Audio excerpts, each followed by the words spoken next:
សាយនិងគីង្គក់កាលពីព្រេងនាយមានសត្វទន្សាយមួយក្បាលបានដើររកចំណីហើយវាក៏ប្រទះឃើញនឹងចំការត្រសក់មួយខំលោតផ្លោតចូលទៅក្នុងចំការ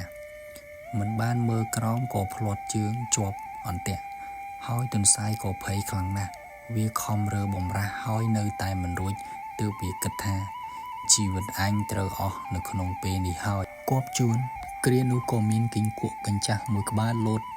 ចុះឡើងនៅក្បែរគុម្ពត្រសក់នោះហើយទន្សាយនឹកឃើញមធ្យោបាយដើម្បីដោះខ្លួនទើបស្រែកសួរគីង្គក់ថាណែបងគីង្គក់តើបងកើតរោគអ្វីពេញខ្លួនអញ្ចឹងគីង្គក់ក៏បានឆ្លើយខ្ញុំកើតស្រែងយូរហើយមើលមិនជាសោះទន្សាយឆ្លើយអូបងអើយបងជួយដោះខ្ញុំឲ្យរួចពីអន្ទាក់សិនទៅខ្ញុំធានាថានឹងមើលបងឲ្យជាគីង្គក់ពេលដែលឮដូច្នោះហើយក៏យល់ព្រមហើយវាខំក៏កេរខ្សែអន្ទាក់នោះទាល់តែដាច់បន្ទាប់មកទន្សាយក៏បានរួចខ្លួនក៏រត់ចូលព្រៃប្រូចហើយក៏ស្រែកចំអកទៅគីង្គក់ថាឃ្លាហើយគីង្គក់ស្រែងឯងតពូជពីដូនតាគ្មាននរណាគេមើលជាទេគីង្គក់បានខឹងយ៉ាងខ្លាំងតែមិនអាចធ្វើអ្វីទន្សាយកើតឡើយនៅក្នុងអត្ថបទនេះផងដែរអ្នកនិពន្ធចង់បង្ហាញនៅគំនិតអប់រំដូចខាងក្រោម 1. មនុស្សក្បត់ពាក្យសន្យារកគេជួយបានតែម្ដងព្រោះលែងមានគេទុកចិត្ត 2. កុំងាយជឿអ្នកណាម្នាក់ដែលគេសន្យាជាមួយយើងងាយនិងទី 3. បើខ្លួនគ្មានសមត្ថភាពធ្វើទេកុំសន្យាដើម្បីបោកប្រាស់អ្នកដទៃអត្ថបទរឿងទន្សាយនិងគីង្គក់ក៏បានឈានមកដល់ទីបញ្ចប់តែត្រឹមនេះសូមអរគុណអត្ថបទរឿងពស់ថ្លាន់ក្អែពឹសកាលពីព្រេងនាយពស់ថ្លាន់ជាសត្វមួយប្រភេទដ៏មានអំណាចជាងគេពីព្រោះដោយសារតែមាឌដ៏ធំរបស់វានិងពឹសដ៏សាហាវពេញខ្លួនជាហេតុធ្វើឲ្យមនុស្សនិងសត្វដទៃទៀតខ្លាបខ្លាចមិនហ៊ាននៅក្បែរមានថ្ងៃមួយពស់ថ្លាន់ក៏បានឮសំឡេងពិធីបុណ្យនៅក្នុងភូមិហើយក៏បានសួរទៅក្អែកបាននិយាយបំភ្លើសថាគេធ្វើពិធីបុណ្យជប់លៀងនៅក្នុងភូមិពីព្រោះពឹសរបស់បងឯងអស់ឫទ្ធិហើយគ្មានអ្នកណាស្លាប់ដោយសារបងឯងលិតស្នាមជើងទៀតទេពស់ថ្លាន់ពេលដែលឮដូច្នោះហើយក៏បានក្អែពឹសចោលពេលនោះពពួកសត្វទាំងឡាយមានដូចជាពស់ត្រីក្អែបខ្ទួយសង្អាស្រាំងឱម៉ាល់ជាដើមដឹងថាពស់ថ្លាន់ក្អែពឹសចោលក៏នាំគ្នាលូននាំគ្នាហើរមកដណ្ដើមពឹសរបស់ពស់ថ្លាន់គ្រប់គ្នាខ្លះបានច្រើនខ្លះបានតិចខ្លះទៀតក៏មិនបានដោយសារមកមិនទាន់គេពស់ថ្លាន់កាលបើក្អែពឹសចោលអស់ហើយក៏អស់ឫទ្ធិអំណាចចាប់ពីពេលនោះមកមនុស្សម្នាមានសេចក្តីសប្បាយរីករាយលែងមានសេចក្តីព្រួយបារម្ភចំពោះគ្រោះថ្នាក់ដោយសារពស់ថ្លាន់រហូតមកដល់សព្វថ្ងៃ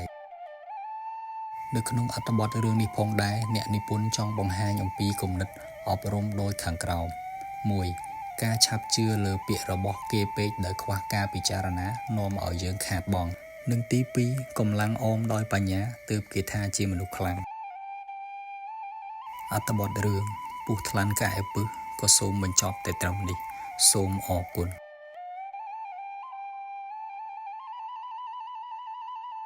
អត្ថបទរឿងឆ្កែពស់ធំកាលពីដើមឡើយមានឆ្កែមួយក្បាលមានផ្ទៃពោះចិត្តកើតកូនដោយគ្មានកន្លែងកើតទើបនិយាយសុំអង្វរកន្លែងមិត្តរបស់វាមិត្តវាមិនដឹងថាធ្វើដូចម្ដេចក៏ព្រមឲ្យមេឆ្កែនោះកើតកូននៅកន្លែងរបស់ខ្លួនលុះបានប្រហែលជាកន្លះខែឆ្កែដែលជាមិត្តម្ចាស់កន្លែងក៏ត្រឡប់មកវិញមេឆ្កែនោះកើតកូនរួចហើយមេឆ្កែនោះសុំកន្លះខែទៀតព្រោះកូនដើរមិនទាន់រួចស្រួលបួលមិត្តរបស់វាក៏យល់ព្រមម្ដងទៀតលុះកន្លះខែក្រោយមកទៀតនាងឆ្កែជាម្ចាស់កន្លែងត្រឡប់មកសុំកន្លែងរបស់ខ្លួនវិញពេលនោះមេឆ្កែកើតកូនក៏បានបញ្ចេញធ្មេញសស្ញាច់ហើយគំរាមកំហែងថាបើឯងហ៊ានតែបណ្ដេញអញឲ្យចេញទៅក្រៅអញនឹងចេញទៅក្រញីឯងជាមួយនឹងកូនអញឥឡូវព្រោះកូនអញវាធំអស់ហើយមេឆ្កែដែលជាម្ចាស់កន្លែងដោយមិនអាចតស៊ូក៏ដើរចេញដោយការសោកស្ដាយបំផុតនៅក្នុងអត្ថបទរឿងនេះផងដែរអ្នកនិពន្ធចង់បង្ហាញនៅគំនិតអប់រំដូចខាងក្រោម 1. កុំយកអាសាមនុស្សខ្ចាត់ព្រាត់ឲ្យសោះ 2. អ្នកដែលមិនចេះជួយខ្លួនឯងគឺជាមនុស្សពាល និងទី3ធ្វើគុណជាមួយមនុស្សពីលគ្មានបានគុណទេអត្ថបទរឿងឆ្កែពស់ធំក៏សូមបញ្ចប់តែត្រឹមនេះសូមអរគុណរឿងពស់វែកសម្លាប់មនុស្សកាលពីព្រេងនាយមានដំណើរថាពីមុនពស់វែកតែងតែមានគំនិតអាក្រក់ខិលខូចតែគ្មាននរណាប្រកាន់ទោសបីអ្វីទេលុះគ្រាមួយមានដំណឹងថាពស់វែកបានចឹកបុរសម្នាក់ស្លាប់គ្រប់គ្នាក៏ស្អប់នឹងខ្លាចពស់វែកបន្ទាប់មកមនុស្សក៏នាំគ្នាតាមរកពស់វែកដើម្បីជំរះបញ្ជីដែលវាសម្លាប់មនុស្សដោយគ្មានហេតុផលចំណែកឯពស់វែកបានដឹងខ្លួនថាមនុស្សកំពុងតែតាមរកខ្លួនដោយសារតែខ្លួនប្រើអារម្មណ៍មួម៉ៅហើយវាយប្រហារទាំងមនុស្សទាំងសត្វដែលធ្វើឲ្យវាខឹងដូច្នេះភ័យខ្លួនណាស់ក៏វាទៅលាក់ខ្លួននៅក្នុងព្រៃពេលចូលទៅក្នុងព្រៃក៏បានជួបនឹងចចកហើយវាក៏វាចោះចូលទៅក្នុងទឹកស្រាប់តែប្រទះនឹងត្រីស្ដោមួយយ៉ាងធំធ្វើឲ្យពស់វែកភ័យជាខ្លាំងវាឡើងលើដើមឈើពេលនោះមានឥន្ទ្រីមួយយ៉ាងធំហោះឆាបពស់វែកស្លុតណាស់ខំតែវាចោះមិនទាន់ល្បឿនឥន្ទ្រីទេហើយវាក៏បានคล้ายទៅជាចំណីឥន្ទ្រីក្នុងពេលនោះទៅនៅក្នុងអត្ថបទរឿងនេះផងដែរអ្នកនិពន្ធចង់បង្ហាញនៅគំនិតអប់រំដូចខាងក្រោម 1. អ្នកដែលប្រព្រឹត្តអំពើអាក្រក់តែងតែទទួលបានផលអាក្រក់ដែលខ្លួនបានធ្វើ 2. មនុស្សកាចកំណាញ់មានចិត្តអប្រិយនិងគ្មានមនុស្សរាប់អានមានតែគេស្អប់និងទី3ធ្វើអំពើអាក្រក់ហើយទោះរត់ទៅដល់ទីណាក៏គេចមិនរួចពីការដាក់ទោសជាដាច់ខាតអត្ថបទរឿងពស់វែកសម្លាប់មនុស្សក៏សូមបញ្ចប់តែត្រឹមនេះសូមអរគុណ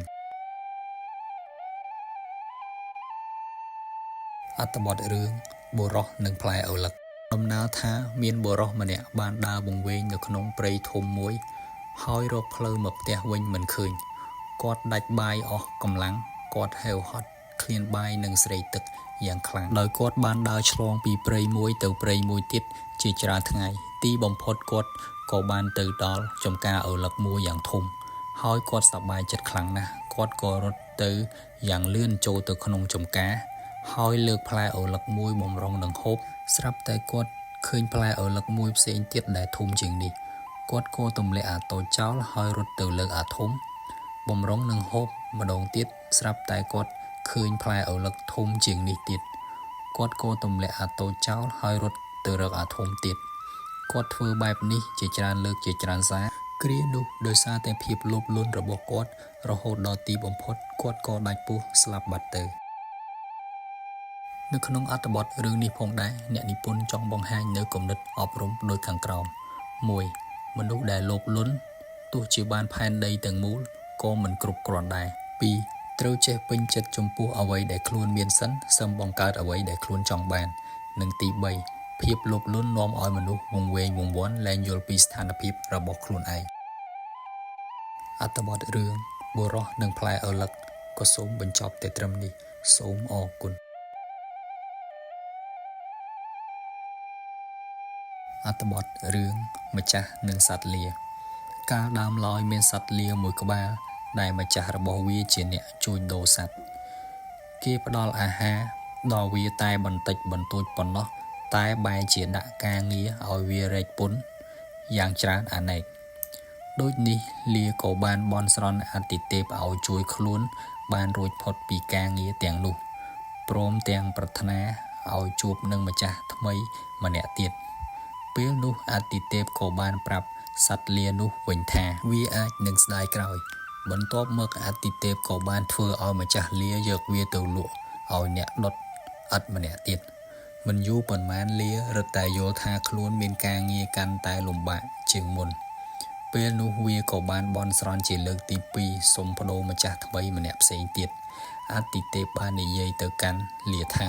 នេះគឺជាបំណងប្រាថ្នាចុងក្រោយសម្រាប់ឯងយើងនឹងជួយសម្រេចបំណងឯងទៅចុះគ្រានោះអាទិទេពក៏បានប្រើវេទមន្តដែលធ្វើឲ្យម្ចាស់លាជាអ្នកដុតឥដ្ឋយកវាទៅលក់ឲ្យឈ្មួញលក់ស្បែកសត្វម្នាក់ទៀតលាដឹងច្បាស់ថាខ្លួនកំពុងតែធ្លាក់ក្នុងអន្តរាយវាក៏និយាយត្អូញត្អែដោយក្តីសោកស្ដាយថាអញអើយអញសមណាស់តែស្លាប់ដោយសារអត់អាហារឬធ្វើការធ្ងន់បាក់កម្លាំងដូច កាលដែលរស់នៅជាមួយម្ចាស់មុនប្រសើរជាងត្រូវមកស្លាប់ដោយឲ្យគេចាប់ពន្លះស្បែកលក់ដើម្បីប្រយោជន៍ផ្ទាល់ខ្លួនដូចជាម្ចាស់ថ្មីនេះនៅក្នុងអត្ថបទរឿងនេះផងដែរអ្នកនិពន្ធចង់បង្ហាញនៅគំនិតអប់រំដោយខាងក្រោម 1. ធ្វើអ្វីមួយសូមកុំឆាប់ចោះចាញ់តែមុននឹងចោះចាញ់សូមប្រឹងឲ្យអស់ពីកម្លាំងកាយចិត្តសិននិងទី 2. បើសិនជាជួបបញ្ហាហើយមិនហ៊ានប្រឈមមុខដោះស្រាយនឹងបញ្ហានោះទេនោះយើងមិនជោគជ័យទេអត្ថបទរឿងម្ចាស់និងសត្វលាក៏សូមបញ្ចប់តែត្រឹមនេះសូមអរគុណ